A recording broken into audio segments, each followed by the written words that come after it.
left to die alone. That was the plan. Kang Tae-jin lay bleeding in the freezing quarry mud, 2 bullets in him, watching his own brother's taillights vanish up the mountain. His family had shot him and driven home to dinner. Let the mountain take what's left, they'd said. And the mountain nearly did. His vision folded. The cold climbed his legs like something alive. This was where the most feared Korean mafia boss in the valley would rot. Forgotten, unmourned, erased. Then, through the storm, a sound. Small boots in the mud. A 6-year-old boy named Malik, barefoot brave, kneeling beside the dying stranger everyone else had thrown away. "Don't go to sleep," the child begged, gripping Tae-jin's cold hand in both his warm ones. "Please, my mama fixes people. A killer who trusted no one. A boy who wouldn't let go." Neither of them knew that this single act of mercy would unravel an entire empire and expose a secret buried 20 years deep. What happens next will break your heart, then mend it. Welcome to your favorite place for Afro-Korean stories, besties. Please like, share, and subscribe. Comment below where you are watching from and what time it is over there. If you're here for romance, powerful mafia bosses, and unforgettable plot twists, I have something just for you. My Ultimate Mafia Boss Love Collection gives you 15 stories, 20 audiobooks, and 5 exclusive bonus stories, available only through the collection. Simply click the link in the description, or if you're watching on a TV, pause the video and open your phone's camera and point it at the QR code on your screen. It takes just seconds. Now, let's begin. But we're getting ahead of ourselves. 6 miles down the mountain, in a narrow house at the crooked end of Holloway Lane, a 6-year-old boy named Malik could not sleep. He never could when it stormed. Thunder made the thin walls shiver, and the rain sounded like fingers tapping on the roof, wanting to come in. His mother, Aisha, had told him 100 times that storms were only water and light arguing with each other, nothing more, and usually that was enough. But tonight the argument would not end, and Malik lay wide awake in the dark, listening to something else underneath the thunder.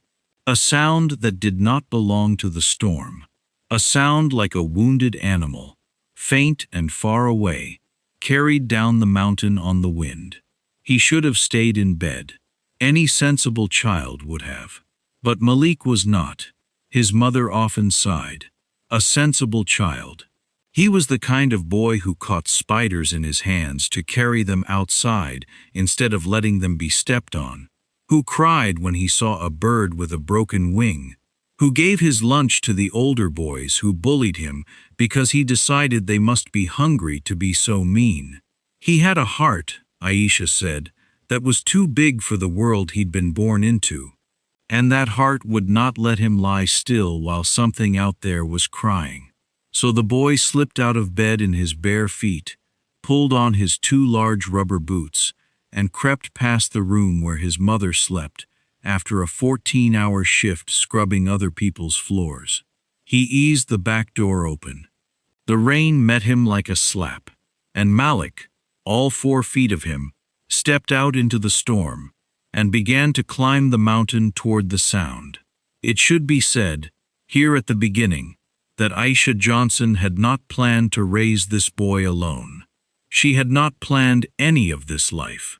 She had come to this cold gray country years ago, with a suitcase, a nursing certificate that no hospital here would honor, and a sister she loved more than her own breath.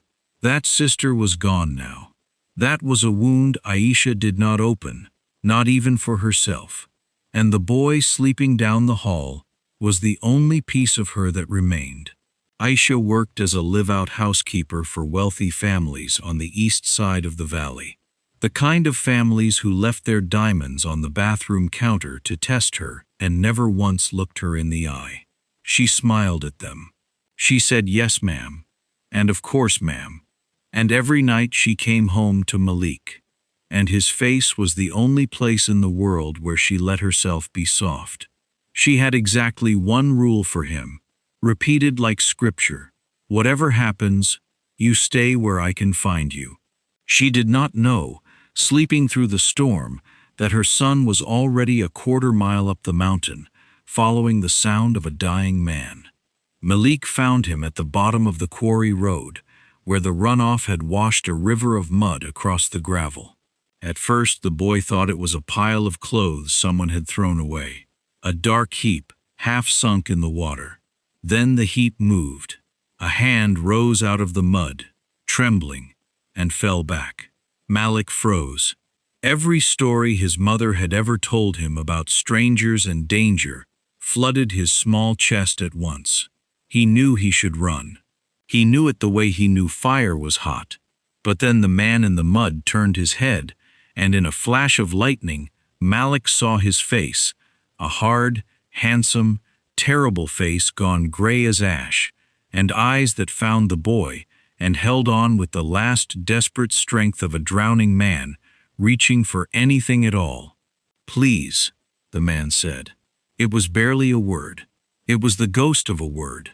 But Malik heard it, and the boy who could not walk past a bird with a broken wing did not walk past this. He waded into the freezing water. He was too small to lift the man. The man was enormous, all shoulders and dead weight. So Malik did the only thing he could think of. He took the man's cold hand in both of his warm little ones, and he held it, and he said, in the steady voice his mother used when he was frightened, "It's okay. It's okay. I'm going to get my mama. She fixes people. Don't go to sleep. Please don't go to sleep." And then, because the man's eyes were closing, Malik did something braver than most grown men could have managed. He would not let go of the hand. He screamed for his mother into the storm, over and over, his small voice cracking against the thunder, until the light came on in the house far below, until the back door flew open, until Aisha, barefoot, terrified, calling her son's name into the dark, came running up the mountain and found her whole world kneeling in the mud beside a bleeding stranger, refusing to let him die. What happened next, Aisha would question for the rest of her life, because every instinct she had told her to grab her son and run. This was not a man who had slipped and fallen. She had seen enough of the world's cruelty to recognize its handiwork. The bullet wounds, the bruising shaped like fists and boot heels, the expensive suit now ruined, the heavy watch still on his wrist that no ordinary robber would have left behind. This was a man someone had tried very hard to kill. Careful, powerful people doing careful, powerful work. To touch him was to step into their business. To save him was to become a witness. And a woman like her, a black immigrant with no husband, no money, no name that mattered to anyone, did not survive becoming a witness in the business of powerful men. She knew all of this in the space of a single breath. And then Malik looked up at her, rain streaming down his face, and said, "Mama, he's cold. Help him." And Aisha Johnson, who had spent her whole life being told what people like her were allowed to do, made a choice that would burn every safe thing she had left to the ground. "Take his other arm," she said. It took them nearly an hour to get him down the mountain, the woman half carrying, the boy steadying, the man drifting in and out of a darkness that kept trying to swallow him. They laid him on the kitchen floor because Aisha did not have the strength to lift him onto the bed. And there, in the yellow light of her small kitchen, with the storm still raging outside, she cut away his ruined shirt and saw exactly how bad it was, and her hands began to shake. She had lied to her son, in a way.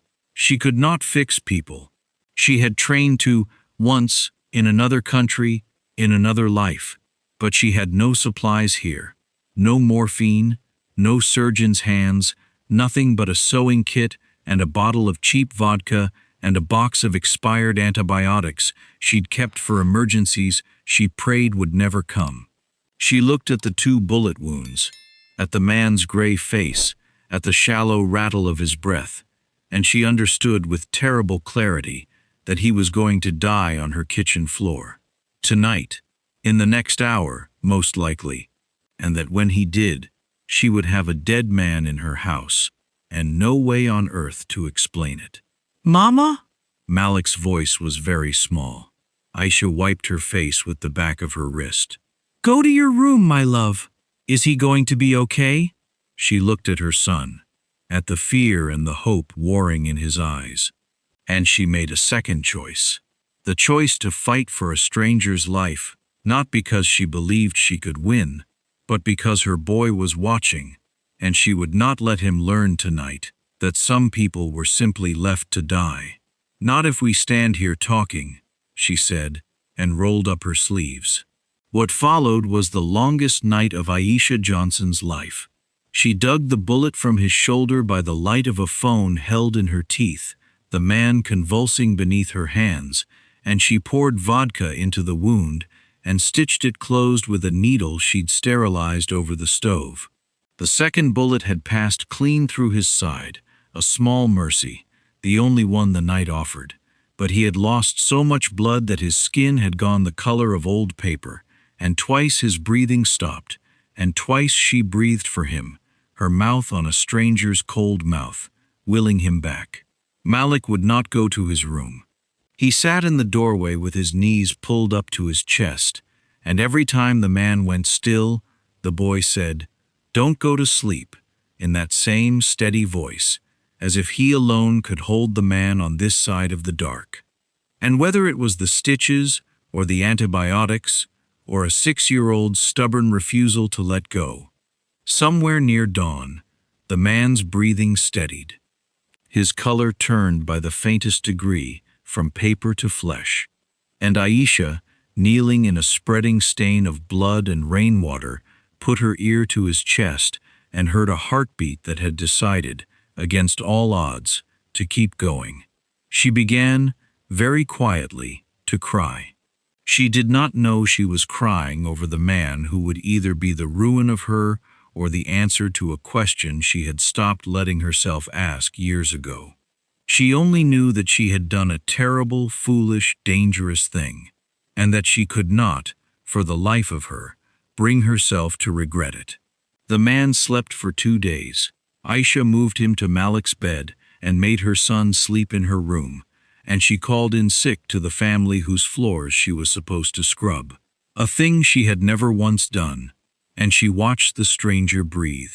She learned his fever the way she'd once learned her sister's, by the back of her hand against his brow.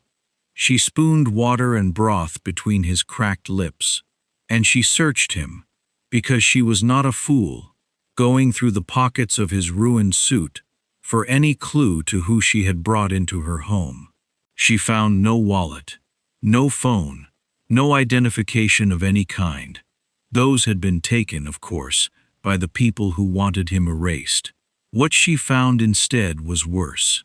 A shoulder holster, empty. A wad of American money thick enough to choke a horse, still tucked in an inner pocket the killers had missed.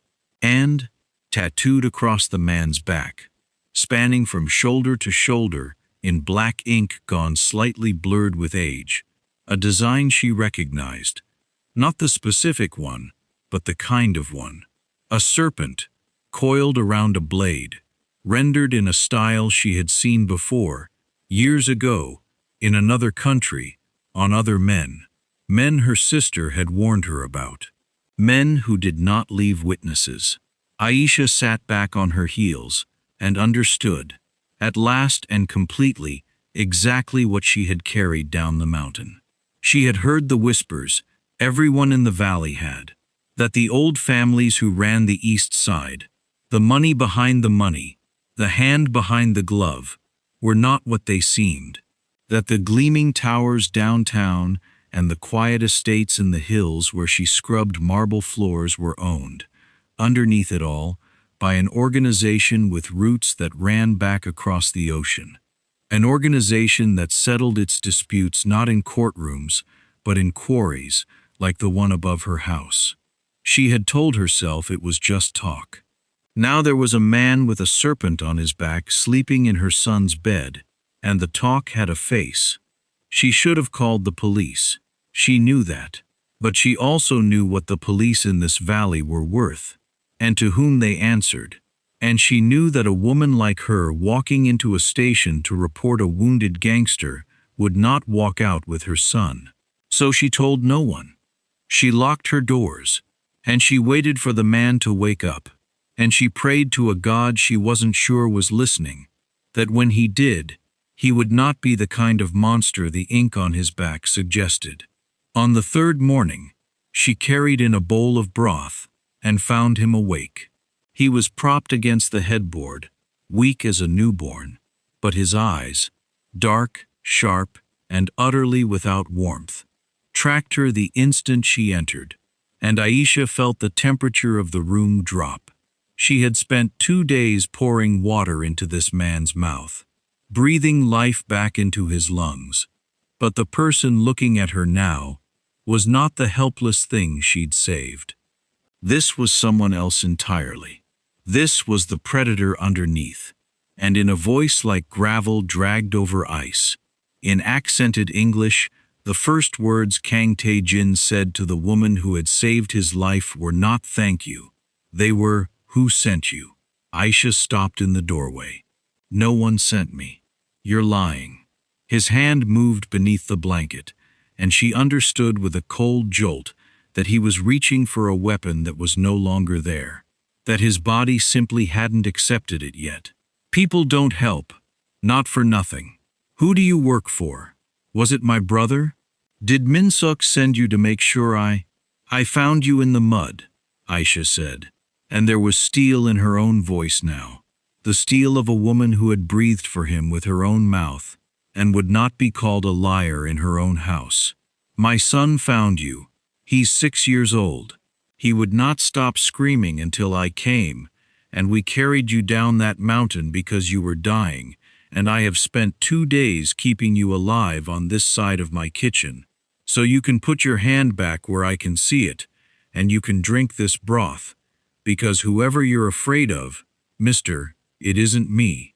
For a long moment, the man said nothing. His dark eyes moved over her face, searching for the lie, the angle, the trap. Because in the world Kang Tae-jin came from, there was always a trap. And he found none. He found only a tired woman holding a bowl of soup and a fury that no one could fake. Something in his face shifted, not softened, just shifted. "A boy," he said quietly. "A boy found me." "Yes. Why didn't you leave me there?" It was not really a question. He seemed to be asking it of the ceiling, of God, of the cold logic of his own world, which had no room in it for a woman who would ruin herself for a stranger. "It would have been safer. You know what I am." Aisha set the broth on the nightstand. "I know what's on your back," she said. "I don't know what you are. Those are different things." And then, because she was too exhausted to be careful anymore, she added the thing that had been sitting behind her teeth for 2 days. "My sister knew men like you, men with that same snake. They took everything from her. So no, mister, I am not afraid of you. Because whatever you can do to me, men wearing your ink already did it a long time ago." The man went very still. For the first time, something like a real expression crossed his ruined face. Surprise. And beneath it, something that almost looked like shame. He opened his mouth. Whatever he might have said, Aisha would never know, because at that exact moment, there came a sound from the front of the house that turned her blood to ice. Tires. On the gravel. Slowing to a stop outside her door. Aisha moved to the window and edged the curtain back with one finger, and her heart slammed against her ribs. A black SUV sat in the road in front of her house, engine idling, rain sliding off its polished hood. She had never seen it before. No one drove cars like that on Holloway Lane. Two men were getting out. Big men, in dark coats, moving with the unhurried confidence of people who had never once in their lives been told no. One of them held something down at his side, and even from here, even through the rain-streaked glass, Aisha knew exactly what it was. Behind her, the man in the bed had gone rigid, and when she turned, his gray face had drained to white, and his voice, when it came, was barely a breath. "They're checking the bodies," Kang Tae-jin whispered. "They're making sure I'm dead." His dark eyes lifted to hers, and for the first time since he'd woken, there was something human in them. Not for himself, she realized, but for her. "Where is your son?" And Aisha Johnson turned toward Malik's empty room, toward the front door standing between two armed men and everything she loved, and realized with a mother's pure and total horror that she did not know. "Where is your son?" The words hit Aisha like cold water, and for one suspended second, she could not move. The front door, the men, Malik. Her mind spun through the small geography of her house, the kitchen, the two bedrooms, the narrow bath, and could not place him in any of them. She had told him to stay in her room. She had told him. But Malik had never in his life been where he was told to be when there was something in the world that needed watching, and the thing that needed watching right now was the pair of men walking up her gravel path with a gun. She crossed the house in 4 strides, silent as breath, and eased open the door to her own bedroom. Empty. The blanket thrown back, the window unlatched, and through that window, on the muddy strip of ground between her house and the tree line, 2 small boot prints leading away toward the mountain. He'd gone back. Of course he'd gone back. He'd gone to check on the man, or to find the place where he'd found him, or for some reason that made perfect sense inside the vast and tender machinery of a 6-year-old's heart. And now he was somewhere out there in the gray morning, alone, while men who killed for a living stood knocking on his mother's door.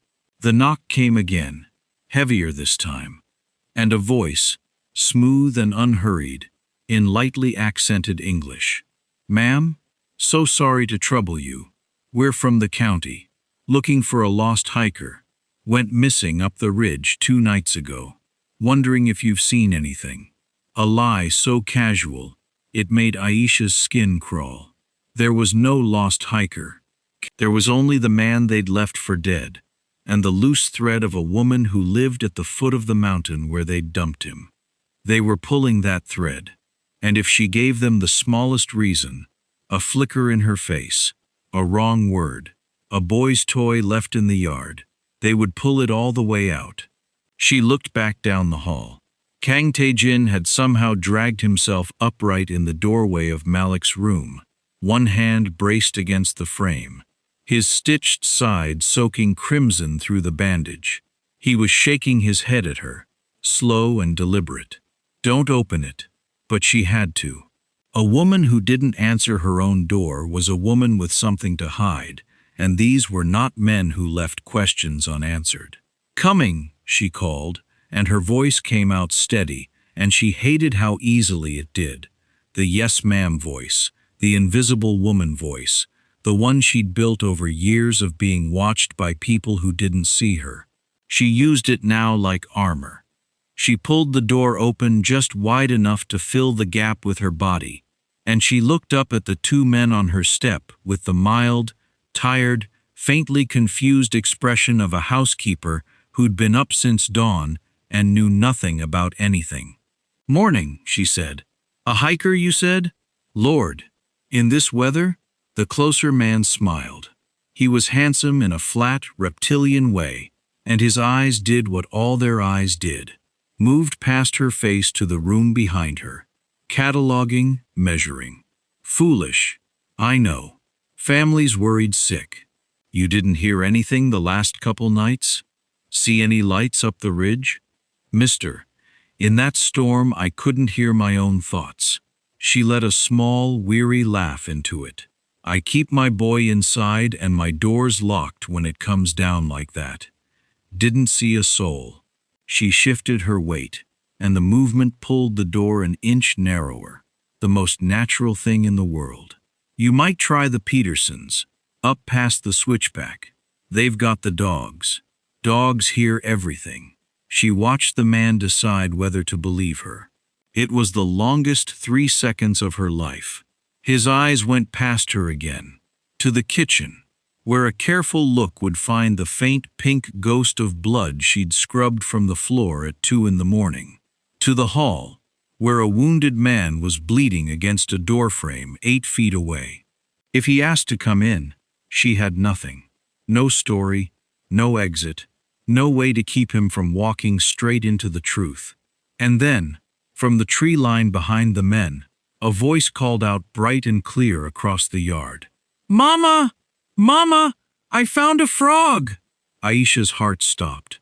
Malik came trotting out of the wet grass with his hands cupped in front of him and mud to his knees, utterly delighted, utterly oblivious, holding up his prize to the 2 killers standing between him and his mother as though they were guests come for tea. "He's green and he's huge, and he peed on me. Look!" Every muscle in Aisha's body screamed to run to him. She did not, because in that instant she understood something that would have taken a lifetime to plan, and that her son had handed her by pure accident. A woman hiding a wounded gangster did not let her small child wander muddy and grinning into the arms of strange men.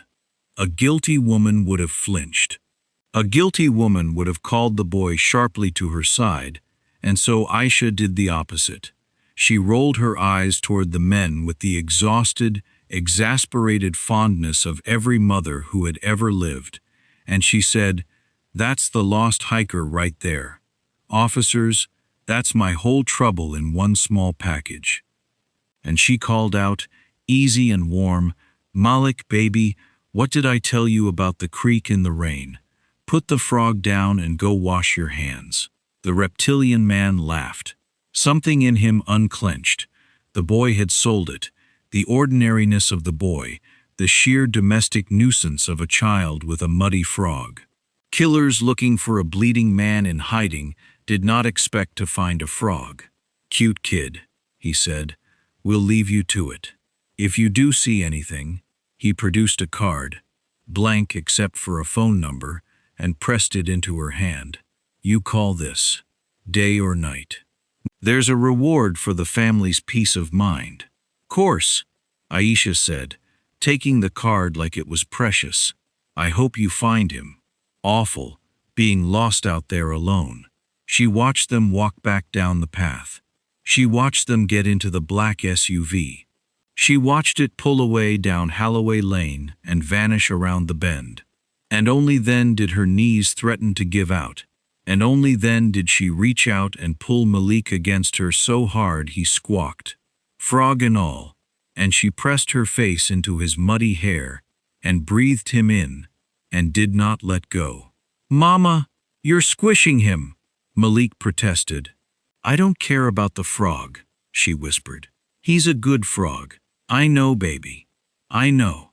Behind her, Kang Tae-jin had slid down the doorframe to sit on the floor of the hall, and when she finally turned to him, still holding her son, his face was doing something she hadn't seen it do. It was looking at Malik. Just looking. At the mud and the frog and the gap-toothed grin, at the small, bright, thoughtless miracle of a child who did not yet know what the world was. And there was something in the hard man's eyes that Aisha could not name, something that looked almost like grief. "He saved my life twice now," Tae-jin said quietly, "and he doesn't even know it." That night, after Malik was asleep for real this time, checked twice, window latched, a chair wedged under the knob, Aisha sat at her kitchen table across from the man she'd pulled out of the mud, and she made him tell her the truth. All of it. Because those men would be back. She had seen it in the reptile's flat eyes as he handed her the card. He had believed her today, But belief was cheap, and men like that checked and rechecked, and sooner or later, one of them would think to wonder why the boy's boots by the door were far too small for the muddy prints leading up the mountain. She would not protect a stranger blind. If she was going to burn, she would at least know what fire she was burning in. So Kang Tae-jin told her. He told her his name, his real one, which he had not spoken aloud to another living soul in years. He told her about the organization on his back, the one that had come across the ocean 2 generations ago, and sunk its roots into this quiet valley, until it owned the banks and the councilmen, and half the police force, and all of the fear. He told her he had been born into it, that his father had run it with an iron hand, and that when the old man died, he had left it not to his eldest son, but to Tae-jin, the second son, the cold one, the one with the head for it, and that this decision had planted a seed of hatred in his older brother, Min-suk, that had taken 15 years to bloom into murder. "My brother," Tae-jin said, turning the cheap card the killers had left over and over in his scarred fingers, "always believed the throne was his by birth. He is charming, everyone loves him, and he is weak and greedy, and he has been selling us out for years, to rivals, to men who want what we have. My father saw it. That's why he chose me." He set the card down. "3 nights ago, Min-suk invited me to a meeting. Family only. To settle old grievances," he said. "To make peace." His jaw tightened. "I went because he is my brother. Because some foolish part of me still—" He stopped. He did not finish. There were 6 of them waiting. My own men. Men I trusted. Men whose children I have held. And Min-suk stood there and watched them shoot me, and when I was on the ground he crouched down beside me, close, like this. Tae-jin leaned in over the table, and his voice dropped to a whisper that raised the hair on Aisha's arms, and he said, "Rest now, little brother. I'll take good care of what's yours." And then he left me for the mountain to finish. The kitchen was very quiet. Rain ticked at the window. "And now he thinks you're dead," Aisha said. "Now he thinks I'm dead." Something moved behind Tae-jin's eyes. Not warmth, never quite warmth, but the first faint ember of a fire she would come to know very well. Which means, for the first time in my life, no one is looking for me. No one is watching. My brother is sitting in my chair, spending my money, and he believes with all his heart that the only man who could ever stop him is rotting in a quarry. He looked up at her, and the ember caught. He has never been more wrong. "You want revenge," Aisha said flatly. "I want justice. They're the same word for men like you." To her surprise, he almost smiled. Maybe. Then the almost smile died, and he leaned back, and the exhaustion of a man whose body was held together with vodka and sewing thread rolled over him. "But I can barely stand. I have no weapon, no men, no name. My brother has surely already put out word that I ran off, disgraced, or died in an accident. Whatever story keeps the questions away. I am a ghost, and a ghost cannot fight an empire." He closed his eyes. "So no, woman. Tonight I want nothing but to not die in your son's bed.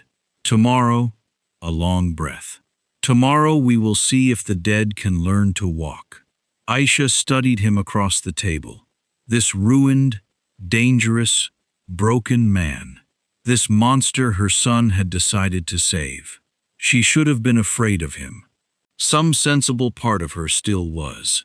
But she had breathed for him, and she had heard the thing crack in his voice when he said his brother's name. And she was a woman who had lost a sister to men, exactly like the ones who had thrown him away. And she found that her fear had curdled into something harder and more useful. "That reward the reptile mentioned," she said slowly. "The one for the family's peace of mind. That's your brother's money, isn't it? He's paying to make sure you stay dead." "Yes," How much do you think a man like that would pay? Aisha said. To a woman who could tell him where his brother's body really is. Tae-jin's eyes snapped open. For one terrible heartbeat he stared at her, and she watched him do the math of betrayal. Watch the old reflex fire. Everyone has an angle. Everyone can be bought. And she let him. She let him look at her and wonder whether she was about to sell him back to the mountain. Because she needed him to understand something, and there was no gentle way to make him understand it. I'm not going to, she said quietly. I want you to know that I could. I want you to sit there and know that I hold your whole life in my hand, right now. That one phone call to that number, and I'm rich, and you're dead, and my boy and I are safe. I want you to know. I thought about it. She leaned forward. And I'm not going to do it. Not because I'm a fool. Because my son pulled you out of the mud, and wouldn't let go. And I will not teach him that the world he did that in is a world where his mother sells a man's life for money. Do you understand me? He's why you're alive. Not you. Him. So whatever you become when you can walk again, whatever you do to your brother, whatever war you start, you are going to remember that a poor black woman and her little boy had every reason on this earth to let you die, and chose not to. You are going to carry that. That's the price of the broth. Before we continue, a quick note for everyone who loves these Mafia Boss romance stories. I've bundled 20 of our most loved Afro-Korean romance stories into the ultimate Mafia Boss Love Collection. You'll get all 15 complete stories, 20 audiobook versions, plus 5 exclusive bonus stories you won't find on YouTube. If you'd love to enjoy these stories anytime, without ads or interruptions, just click the link below, or scan the QR code by pausing the video, opening your phone's camera, and pointing it at your TV or screen. Your next favorite romance could be waiting for you before this story even ends. The rain filled the silence, and Kang Tae-jin, who had been betrayed by his own blood, who trusted no one, who had spent 40 years learning that kindness was a lie people told to lower your guard before the knife, looked at this woman across a battered kitchen table and felt something shift in the frozen center of himself. Some old locked door easing open a crack. It had not moved in decades. I understand, he said. And for the first time, she believed him. Neither of them heard the second car. It came without headlights, which was how Aisha missed it. A dark sedan that rolled quietly to a stop, not in front of the house, but past it, in the shadow of the big pine at the property line, and sat there, with its engine ticking as it cooled. Inside it, a man watched the yellow glow of the kitchen window through a pair of binoculars, and what he saw made him lower them slowly and reach for his phone. He had not come with the two from the county. He was better than those two. Min-suk's careful eyes, the one sent to watch the watchers, to check the thing the others were too lazy to check.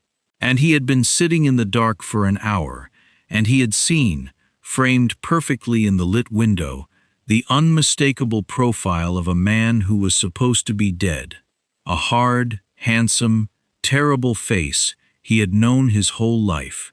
The face of the boss they had shot and dumped and toasted to over whiskey 3 nights running.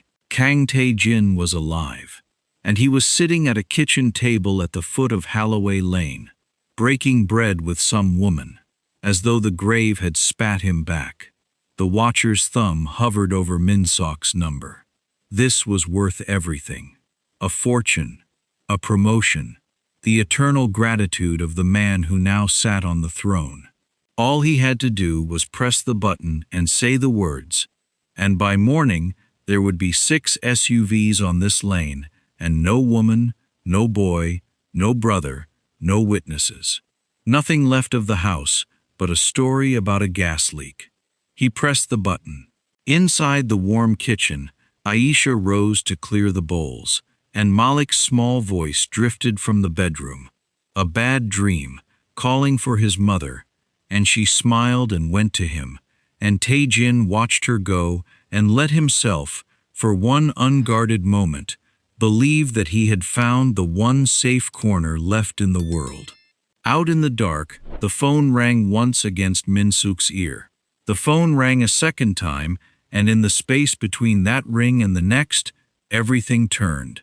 Because the watcher in the dark sedan, so pleased with himself, so certain of his fortune, had made one mistake. He had chosen the shadow of the big pine at the property line for his hiding place, and the big pine at the property line was where Malik's frog had come from, and where Malik, being Malik, had left the old flashlight he used to hunt for more. The boy's bad dream had been about the frog. He had woken calling for his mother not out of fear, but because he wanted, with the total conviction of the very young, to go outside right now in the dark and rain, and make sure his frog had found its way home. And Aisha, worn to the bone, cracking the window to show him the yard was empty and safe, and that everything could wait for morning.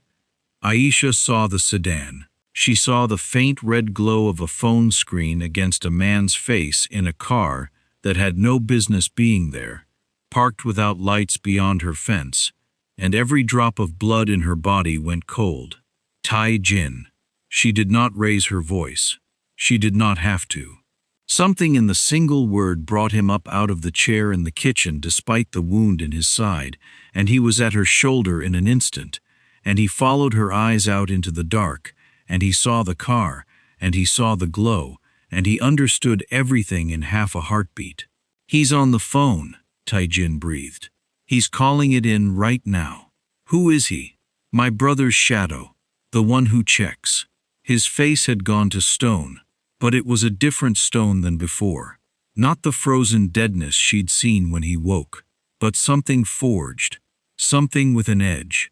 "If he finishes that call, there will be a dozen men here inside the hour, and they will not knock, and they will not leave anyone to talk about it. Not you, not the boy." His dark eyes came to hers. "We have minutes, maybe less." And here was the moment Aisha had been dreading since she first saw the serpent on his back. The moment the two worlds she had tried to keep apart collided. The moment her quiet life at the crooked end of Holloway Lane was pulled fully and finally into the business of powerful men. She looked at the man beside her. This ghost, this ruin, this stranger her son had loved back to life. She thought of running, grabbing Malik, the car, the road, the dark.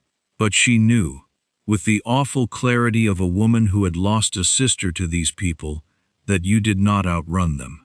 They owned the roads, they owned the men at the ends of the roads. There was no far enough. "Then we don't let him finish the call," she said.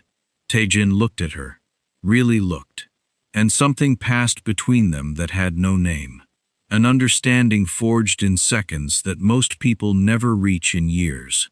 "You have anything in this house I can use?" he said. It was not quite a question. "I have a kitchen," Aisha said, "and I have this." From the drawer by the sink, she drew out the thing she'd used to dig a bullet from his shoulder 3 nights ago.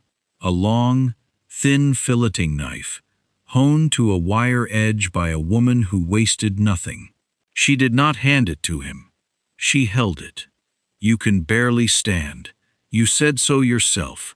You go out there, you'll bleed out in the grass, and then it's just me and my son, and a dead man in the yard." She was already moving, pulling on her coat, and her hands, she noticed distantly, were not shaking anymore. "So you're going to tell me exactly where to put this. And you're going to keep my boy in that back room with the door locked.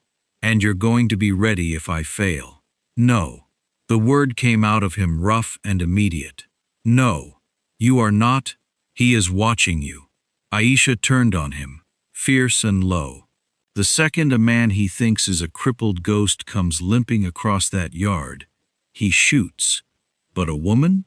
A tired housekeeper coming out to look for her boy's flashlight in the rain? She saw the understanding land in his face, saw him hate it and accept it in the same breath. He won't even reach for the gun until it's too late. Because to men like him, I'm not a person. I'm furniture. That's the one thing your world ever gave me, Tae-jin. It taught me how to be invisible. She pulled her hood up. Now use it. There was no time to argue and they both knew it. Tae-jin's jaw worked. Then he did the thing that cost him more than the bullets had. He trusted her. He put his scarred hand over hers on the handle of the knife, and he told her, fast and quiet, exactly how a person who had never hurt anyone could stop a man who hurt people for a living. Where the body is soft, where a hand goes when it's surprised. How to move so that a knife already in motion cannot be seen until it has arrived. He spoke the way a man speaks who has done this and hated himself for knowing how. And Aisha listened the way a mother listens when her child's life is the thing on the table. Then she opened the back door and walked out into the rain, small and stooped and slow, calling her son's flashlight's name into the dark like the tiredest woman in the world. The watcher, one ear on the ringing phone, watched her come and felt nothing. Furniture, as she'd said. A nobody in a wet coat, bent over, sweeping a hand through the grass by the fence, muttering. He almost looked away. The phone connected. A click, a breath, his master's voice cold and impatient in his ear. What? And the watcher opened his mouth to say the words that would end 4 lives and begin his fortune. The words, he's alive. The boss is alive. I'm looking at him. And he had gotten as far as he's when the tired old housekeeper by the fence was suddenly, impossibly, not by the fence at all, but at his open window, moving faster than furniture had any right to move. And something drove up under his ribs, like a spike of ice, and the words turned into a sound that was not words. The phone fell into the footwell. From it, tinny and far away, Min Suk's voice repeated, "What? Hello? He's what? Speak." Aisha did not answer it. She stood in the rain with her hand still on the knife, and her whole body shaking now. The calm burned clean out of her, staring at what she had done, at the terrible easy softness Tae-jin had told her about, at the fact that a life could be undone so quickly. The watcher slumped against the wheel. On the floor, the phone kept talking. And Aisha Johnson, who had come to this cold country with a nursing certificate and a dream of healing people, stood over a man she had killed to protect her son, and understood that she had crossed a line she could never walk back across, and that she had crossed it, in the end, exactly as easily as Tae-jin's whole cursed family did, and the horror of that, the ease of it, was worse than the blood. A hand closed gently over the phone. Tae-jin had come out after all, dragging himself across the yard on a leg that wouldn't hold him, and he reached into the footwell and picked up the call and held it to his own ear, and he listened to his brother's voice say, "Hello? Answer me, you idiot." And Aisha watched a smile spread across the ruined face that was the most frightening thing she had seen all night, because there was no anger in it at all. There was only patience. Very softly, in Korean, Tae-jin spoke 3 words into the phone. On the other end, an ocean of silence. Then the line went dead. "What did you say to him?" Aisha whispered. Tae-jin lowered the phone. In the rain, in the dark, with his wound bleeding fresh through the bandage, he looked over at the woman who had just killed a man to save his life, and his voice, when it came, was quiet and almost tender, which was somehow the worst thing of all. I said his own words back to him. He said, "Rest now, brother." He let the phone fall into the mud. Now he knows. Now he knows the mountain gave me back, and he will spend tonight and every night after, wondering when I am coming. He turned his face up into the rain. Let him wonder. Let him taste it. I have tasted nothing else for 3 days. But Aisha was not listening to his poetry.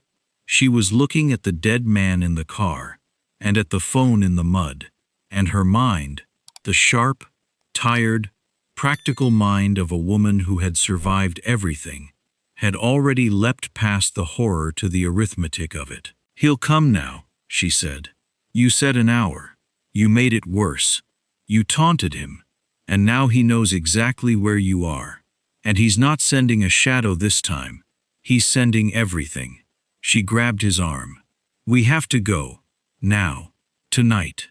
Malik and we'll drive you somewhere. Anywhere. There is nowhere," Tae-jin said gently. "I told you. He owns the roads." He put his hand over hers where it gripped his arm. And it was the second time he had done that tonight, and it no longer felt like a stranger's hand. "But you are right about one thing. He will come with everything." Which means, and now, finally, the ember she'd seen in the kitchen roared up into something whole, something terrible and alive. Everything will be in one place. Every man still loyal to him. Away from his fortress, away from his walls, out here, in the dark, on ground he does not know. His dark eyes burned. He thinks he is coming to finish a cripple and a housekeeper. He does not know he is walking into the one place in the world where I have nothing left to lose. And Aisha understood, with a sinking heart, that the quiet corner of the world she had been so desperate to protect was about to become a battlefield, and that the man beside her, the man her son had saved, had just decided to make his last stand on her front lawn. She should have hated him for it. Part of her did. But then a small voice came from the doorway of the house, and both of them turned, and there was Malik in his pajamas, having slipped the locked door the way he slipped every rule, standing in the light with his eyes huge and his frog nowhere in sight, looking at his mother in the rain and the strange man beside her, and the dark car by the fence, and saying, in a voice that broke Aisha's heart clean in two, "Mama, are the bad men coming?" Aisha went to him. She knelt in the mud and the rain, and she took her son's face in her bloody hands, and she made herself a promise in that moment more binding than any she had made in her life. She would not let this be the night Malik learned what the world truly was. Whatever came up that road, whatever she had to do, whatever she had to become, her boy would go on believing, for a little longer, that the world was a place where you pulled dying men out of the mud, and it turned out all right. "No, baby," she lied, and she smiled at him, and it was the bravest thing she had ever done. "No bad men, just a lot of grown-up boring. You and me, we're going on a little adventure, like camping. Doesn't that sound fun? With the frogman?" Malik looked past her at Tae-jin. "His name is Tae-jin," Aisha said. "And yes, with Tae-jin." The boy considered this. Then he looked at the wounded man his whole small self had refused to let die, and he said, with the simple, total seriousness of a child, "Are you feeling better? I was worried. Mama said you might go to sleep and not wake up." And Kang Tae-jin, killer, ghost, heir to a serpent empire, a man who had not wept since he was 9 years old, and watched his father teach him that tears were a weakness other men could use. Kang Tae-jin looked down at the 6-year-old boy who had knelt in a freezing quarry and held his cold hand and begged him not to die, and something inside him that had been frozen solid for 30 years cracked all the way through. "Yes," he said, and his voice was not steady, and he did not care. "I am feeling better. Because of you." He lowered himself painfully to one knee in the mud, bringing his hard, ruined face level with the boy's. And Aisha watched a man learn, in real time, how to speak to a child, having no memory of anyone ever speaking gently to him. "You saved my life, Malik. Do you know that? Not your mother. You. You could have walked past. Everyone else in my life walked past. You didn't. He put one heavy scarred hand very carefully on the boy's small shoulder. I am going to keep you safe tonight. I promise you, whatever it costs. Do you believe me? And Malik, who had never in his short life been given a reason to doubt anyone, looked into the eyes of the most dangerous man in the valley and said, "Okay," and yawned and leaned his head against the killer's shoulder, trusting and warm and utterly without fear. Over the boy's head, Tae-jin's eyes met Aisha's, and in them, she saw the promise made real, saw that whatever this man had been, whatever he had done, he would die on this lawn tonight, before he let harm come to her son. It should not have been a comfort. It was the only comfort she had. They did not have long. Tae-jin gave her instructions in a low, fast voice, while she gathered what mattered. Malik's documents, the thick wad of American money, the expired antibiotics, a change of clothes. He was too weak to fight a war, and they both knew it.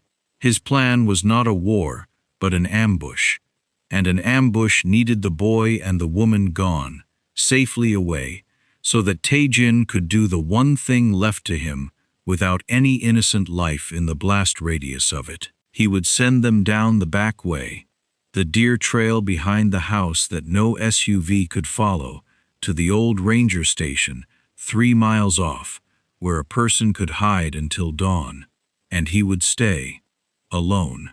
A wounded man in a lit house, playing the part of the helpless ghost his brother expected, waiting in the dark for an empire to walk through the door. "You're going to die," Aisha said. It came out flat, a fact. "Probably," Tae-jin agreed. "That's not—" She was surprised to find her throat tight. 3 days ago this man had been a stranger bleeding on her floor.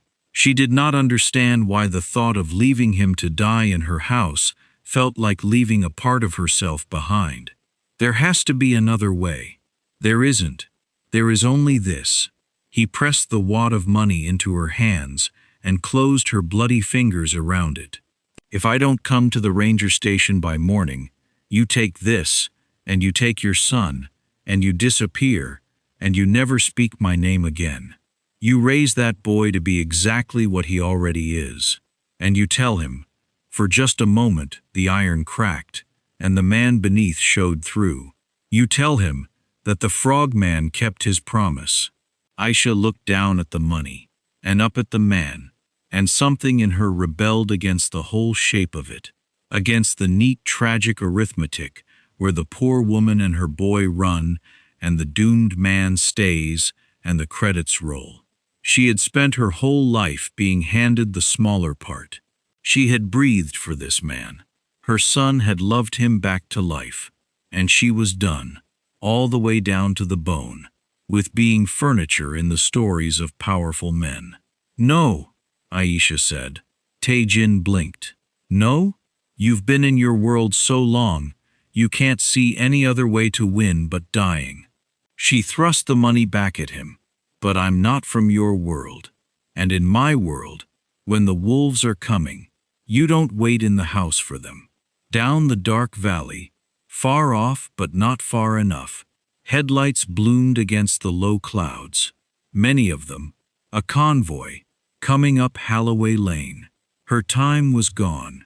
But her mind, that sharp surviving mind, was moving faster than it ever had, and a plan was taking shape in it, wild and desperate and hers, a plan that used the one thing Tae-jin's brother would never expect, the one weapon no one in that whole cruel world had ever thought to guard against, the invisible woman, and everything she knew about the houses of powerful men.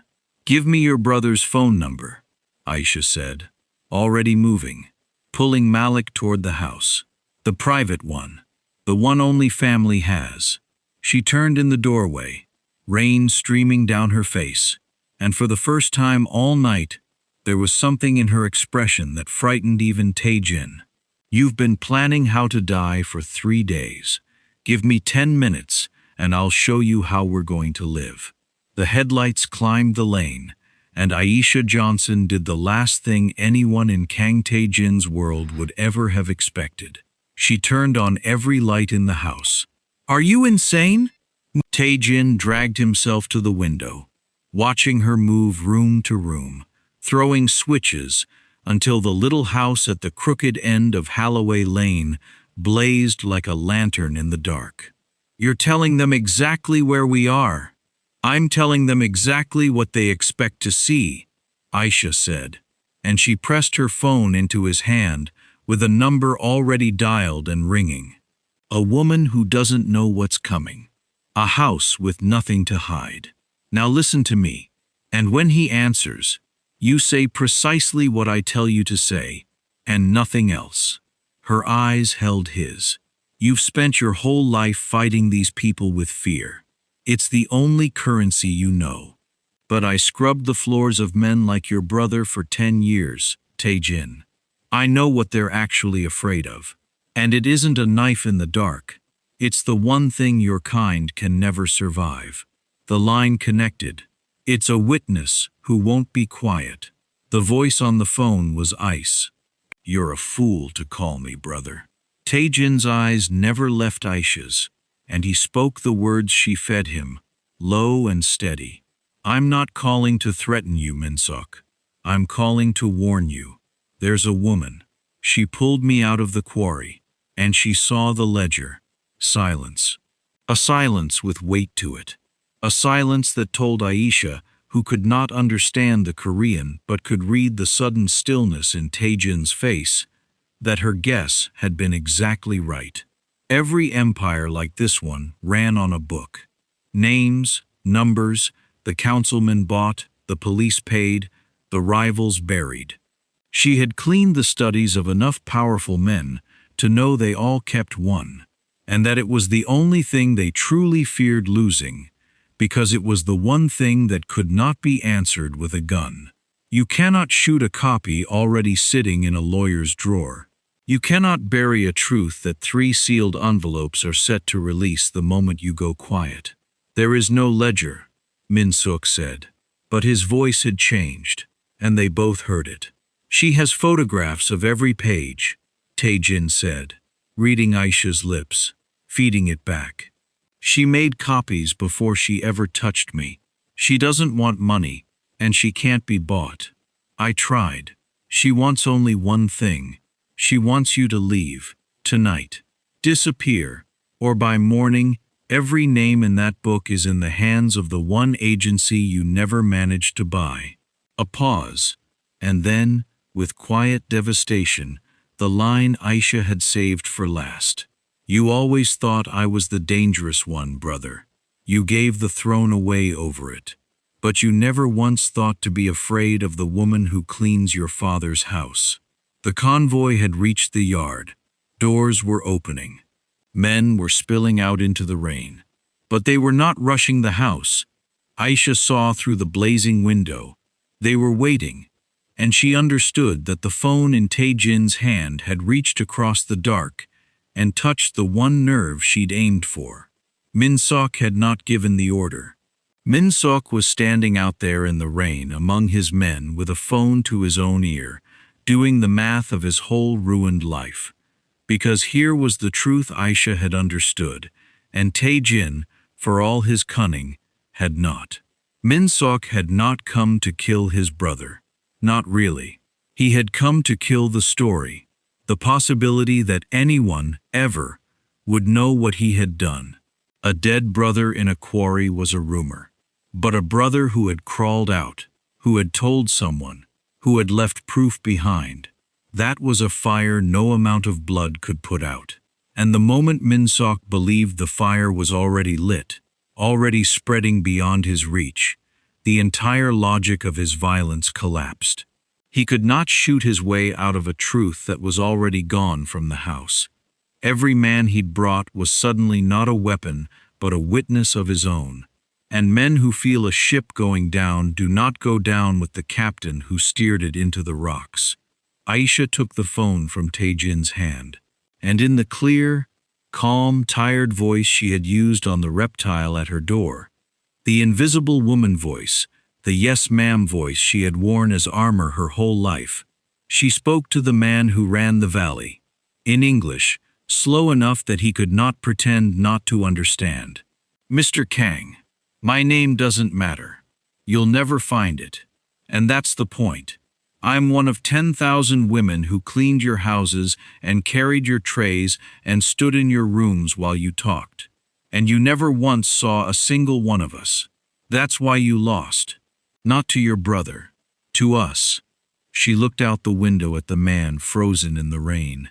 "The envelopes go out at sunrise, unless every car in my yard is gone by then, and stays gone. You don't touch me. You don't touch him. You don't touch the boy. You leave this valley and you never come back, and in exchange, the story dies with all of us. Quiet, the way you like things. That's the whole deal. You have until the sun comes up to be smart for the first time in your life." She ended the call. For a long moment nothing happened. The rain fell. The men stood in the yard. Aisha's heart slammed so hard she thought it would crack a rib. Because it had all been a bluff. There was no ledger. There were no photographs. There were no envelopes in any lawyer's drawer. There was only a housekeeper's bone-deep knowledge of exactly what powerful men feared, and a gamble that fear would move faster than a gun. If Min Seok called it, if he sent his men through that bright door, she and her son and Tae-jin would die on this lawn, and no envelope would fall from the sky to save them.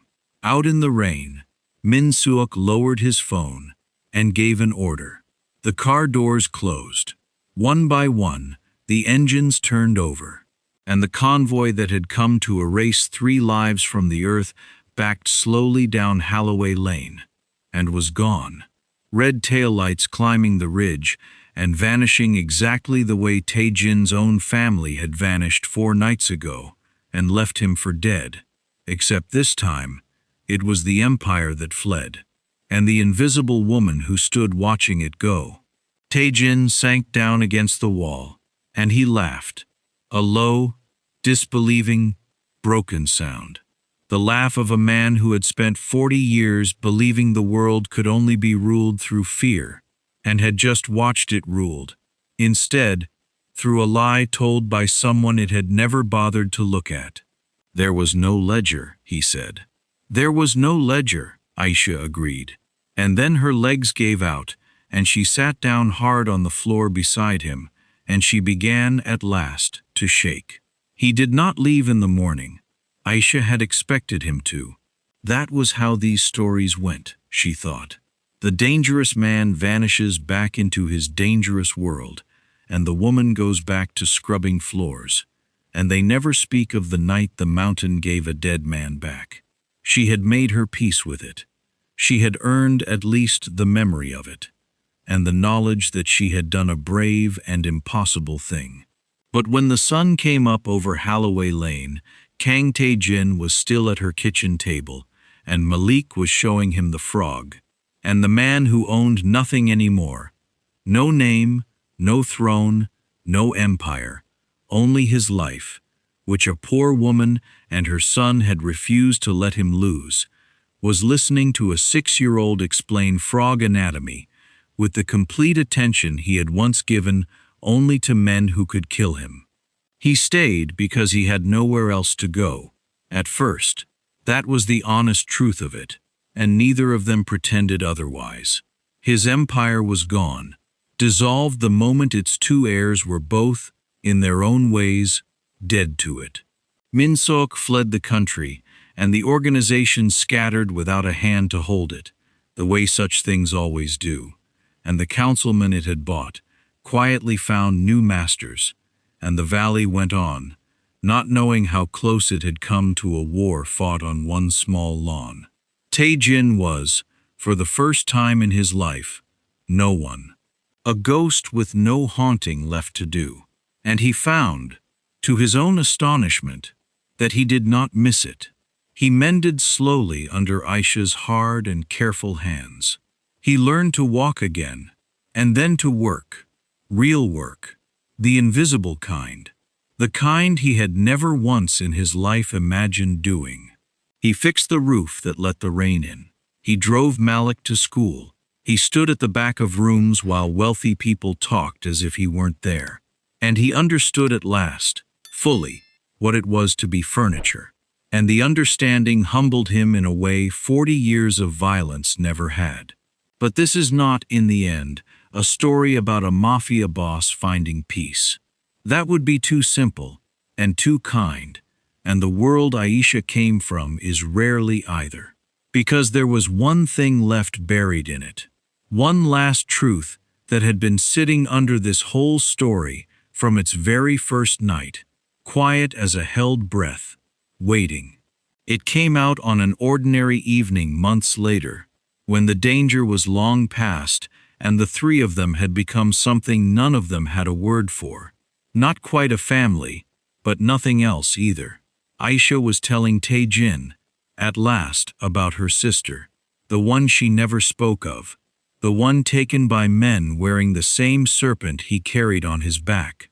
And as she spoke, of a young woman who had come to this country full of hope, who had fallen in with the wrong powerful man, who had vanished one winter and never been found.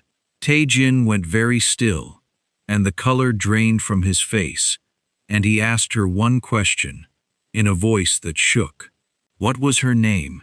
And when Aisha told him, Kang Tae-jin lowered his head into his scarred hands, and for the second time in his adult life, he wept, because he had known her.